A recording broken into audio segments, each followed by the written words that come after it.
In 1947, scientists researching the yellow fever placed a monkey in the Zika forest in hopes of catching the fever to discover a virus that would later be known as the Zika virus. Similar to the yellow fever, the Zika virus is a virus spread through the bite of an infected Aedes mosquito and, according to a recent study, sexual intercourse.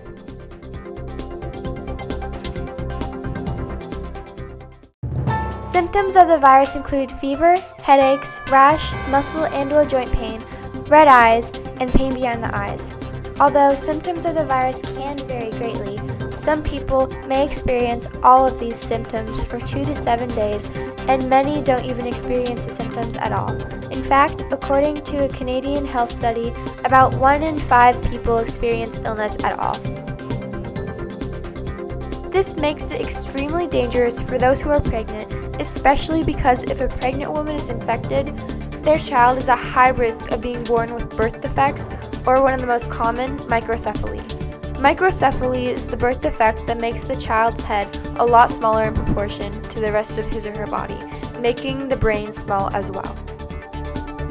In recent events, scientists don't yet know how, but the virus has made its way to Brazil and has had multiple huge outbreaks. In fact, before the recent events, there have only been 150 cases of microcephaly a year. But since the outbreaks, there have been an estimate of 4,180 in the mere time slot of October 2015 and January 2016. Researcher and scientist Gubio Soares tells Science Daily in an interview, "I think Brazil will have to deal with the Zika virus for a long time." Due to the low immunity of Brazil and the slow improvement in solutions racing at the rapid spread of the infection, this looks to be true. The CDC, or Center for Disease Control and Prevention, has labeled this as a Level 1 status, its highest level of activation, in which there's only been 3 of in the past. These 3 include the 2014 Ebola epidemic, the 2009 H1N1 pandemic or swine flu, and finally after Hurricane Katrina in the year of 2005.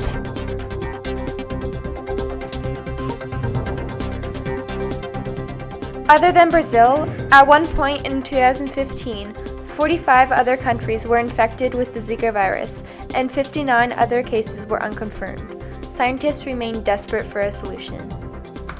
Recently, Obama asked Congress for $1.9 billion to foreign aid to fight against the Zika virus in ways of mosquito control, programs, vaccine research, education, and improving health care for low-income pregnant women.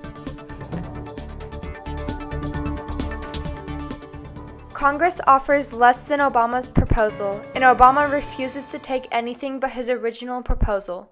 The Congress has not yet come to a conclusion.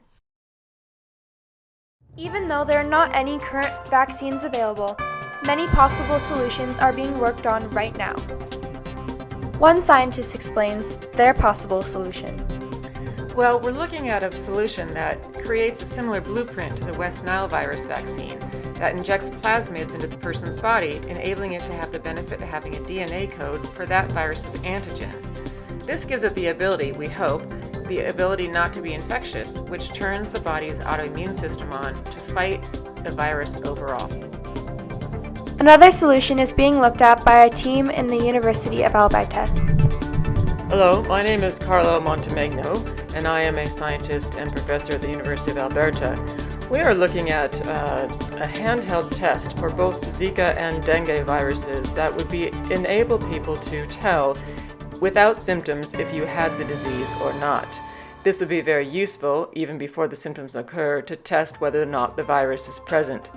We also have identified a possible protein that may possibly identify solely Zika's presence on its own. Here is a solution that would cut down the virus from its roots, the mosquitoes themselves. Yes, so what we're looking at is a way to eradicate the mosquitoes altogether. We are looking at releasing sterilized male insects into the wild in the hope that they would actually kill each other. The male mosquitoes kill each other in competition of fertilizing the female mosquitoes. We believe that all the males would actually end up killing each other, leaving the females' unfertilized eggs unhatched. If this technique was to work, it consequently would leave the mosquitoes decreasing at a steady rate. But there are many flaws, such as the chance that if the males don't fight, we still have to account for what would occur. There are also different traditional approaches for viruses that are trying to be created as closely to these traditional approaches. These include the measles and chickenpox.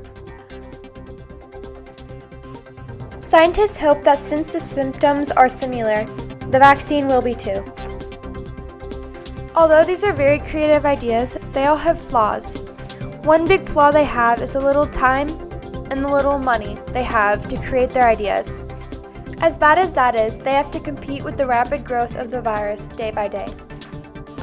Overall, the Zika virus is extremely dangerous to pregnant women, and even with all the up-and-coming solutions, it will still be difficult to create.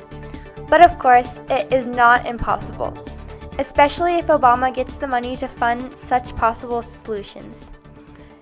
If you are a pregnant woman or thinking about having a child, try avoiding traveling to countries where recent outbreaks have occurred, such as Brazil.